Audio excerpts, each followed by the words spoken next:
There's nothing like a 1-2 punch, and especially with postseason play approaching for both baseball and softball, this is the time where possessing a few luxuries begins to really separate teams. Now, those luxuries, it may seem obvious, but why do they matter?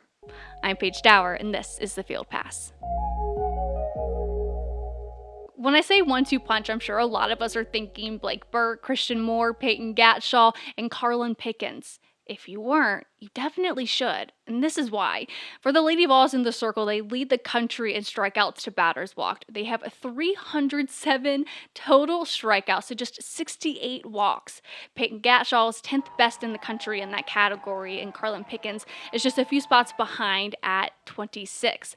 But Pickens has more total strikeouts on the year over Gatshaw. But where they differ is in their velocity, and this goes into the fact that they are just the perfect duo. Carlin Pickens is known for having the strongest arm in college softball. Her fast pitch maxes out at speeds at 77 miles per hour.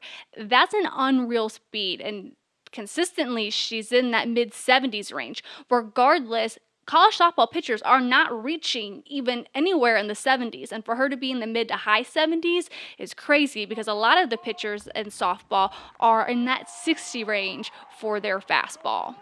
And right now she has a 1.19 ERA and almost 150 strikeouts.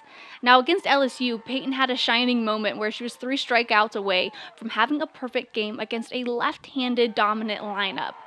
Now, Peyton's ability to put spin on the ball, move it around the strike zone, makes her an incredibly tough pitcher to beat. And it's those differences that's the team's greatest strength. Oh, it is unique. They're so very different, and we get to face them in practice, which prepares us for the challenges that we face against other teams. They're so different in what they do and how they go at people and just their aura in the mound, but it just makes them really special because they're so different, but they're both beasts. Coach Karen Weekly says it's a blessing to have them on the team, but not for reasons you may think. I mean, the other day I was thinking about not only do we have 2 incredibly talented pitchers who both want the ball, they're very, very competitive, they get really tough outs for us, but also they're great teammates, and their families are just wonderful supporters. You never sense any ego or fighting for innings or concerned about anything other than just go out there and compete your tail off for the girl to your left and right. And yet sometimes opponents still make contact with the ball and get it in play, and that's where another luxury for this team comes into play. The Lady Vols defense has been outstanding this year, making incredible catch and play after catch and play. They give us a chance to win every single game, and they just grind out every single game, and they just have patience with our offense and let us do what we need to do to score runs. So just them 2 in the circle, they just do a phenomenal job of holding teams and doing everything that they can to feed the rest of the defense ground balls. And those incredible plays for Riley continued in their midweek game against Belmont, where Coach Karen Weekly says that she wants the team to show a bit more enthusiasm in those moments. In that moment, I just wanted everybody, especially our pitcher, to, we need to be mobbing her, not, we escaped one there. I mean, we need to celebrate those things because, there's so many things that happen on the field that can go unnoticed, or maybe we come to expect that, or we're thinking about something else. And when somebody makes an effort like that and makes a great play, I mean, what I was surprised at was that they were even close to me. I was like, you all need to be out there, dogpiling on her, because she just made one heck of a great catch. And I can't say I blame her. The Lady Vol defense is tied 5th nationally with 17 shutouts this season. Now the team will lean on those strengths as the 3rd-ranked Lady Vols travel to Tuscaloosa to face number 17 Alabama for their final road series of the regular season. The Lady Vols enter the weekend having won 7 consecutive league series and 14 of its last 15. Over the past 2 seasons, the Lady Vols, they do quite well on the road. They're 25-5 so far. But Alabama is 17-6 at home with a pitcher who's come on hot in recent weeks in Kayla Beaver. She has an ERA of 1.42 and 129 strikeouts. She throws really hard, and she hits her spots. So you have to, be ready to kind of shorten up. If your swing gets too long, you're going to be hitting pop-ups and weak ground balls. We have somebody on our side that throws really hard. So, we've seen that. We've faced Carlin in practice, and hopefully that will help us. So how about the luxury for Tennessee baseball? The offense, right? Yes, their batting has been unreal as of late. Take, for instance, the last 3 seasons, the team has hit at least 100 home runs in 3 straight years. Now, that might seem common, but it's not. The last time a Tennessee program had that kind of power was all the way back in 1998 when they set the program record for home runs with 107. It was then top ranked Tennessee in 2022 that broke that record, more so shattered that record, and had 158 home runs in just 66 games. Now, the 2024 Vols have a few more home runs to hit before they match their current record. They have a chance to get closer this weekend and have two players who are leading the charge, Blake Burke and Christian Moore. They're also in a race of their own for the career program record. On Thursday, the team connected for a season-high tying 6 home runs to cruise to a 10-1 Game 1 win over Missouri. So through 42 games, they have 121 total home runs. If the 2024 Vols continue at the average of their current pace, they're hitting 2.8 home runs per game. That means they need about 13 more games to reach the record while, of course, maintaining that pace. And right now, the Vols have 5 players with at least 14 home runs on the year, with Christian Moore leading the way with 20. The next closest program is Texas A&M, and they only have 3. This is not a sport where you can enforce your will and hit somebody real hard or run into somebody as hard as you can. It's a different kind of intensity with baseball. So I think because he was that big, strong guy and had immense power and had to learn how to become a complete hitter at a high level in college and, of course, in pro ball, he can speak the language to those guys.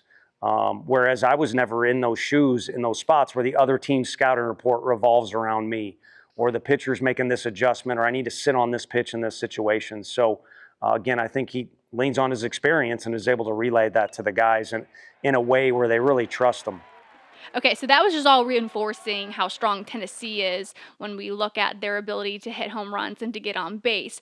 But where does that really come into play? Why is that an extension of their luxury? Well, let's look at the associate head coach and hitting coach in Josh Elander. He now has 12 players with an OPS of over 1,000.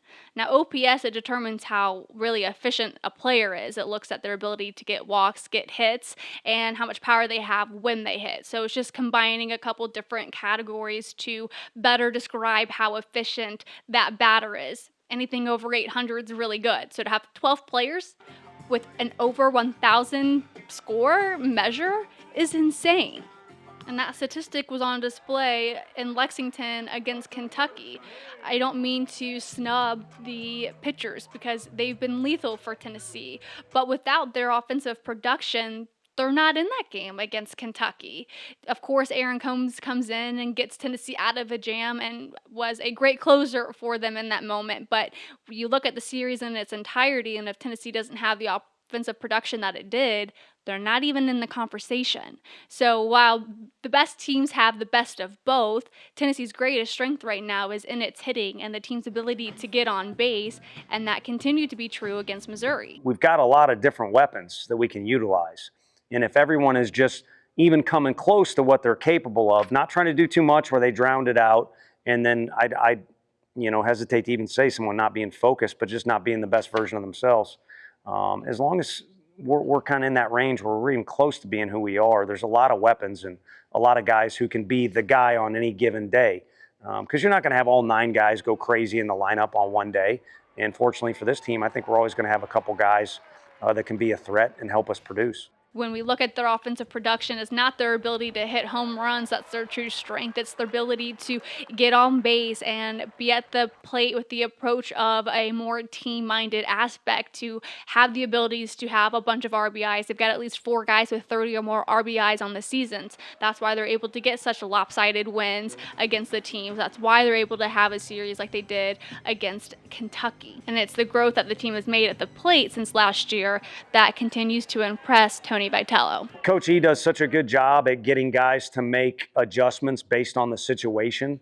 And tonight puts on two bunt plays, and in both innings we end up hitting a home run. So you're kind of combining the small ball thing with, being able to drive the ball. But as the season goes on, and in particular, we might as well talk about the most important day of the season, which is tomorrow. We're going to have to be able to score in a variety of ways.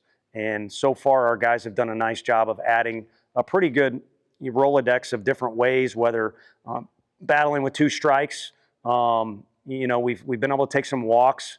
There's been some guys take some hit by pitches more recently, as painful as it might be, and again, getting a bunt down. So you got to get, I don't think creative's quite the word, but you got to get in a mode where you're almost trying to constantly solve that puzzle of how do I be the best version of myself, but not, ignore the circumstances of who's on the mound, what team we're playing, what's going on with the zone that day, or the scoreboard, what the score is. So they do a nice job of navigating through that. I think they got good leadership to do it. So the series against Missouri will continue to be interesting for a number of reasons. Also, later today is the day 2 of the NFL draft where a number of Tennessee Vols could be selected. Go to our last episode with Jimmy Himes as we give our perspective on the 4 players that we see will be drafted in this year's NFL draft. And as always, thank you so much for watching. Please like, please subscribe, and I'll see you guys back here on Sunday.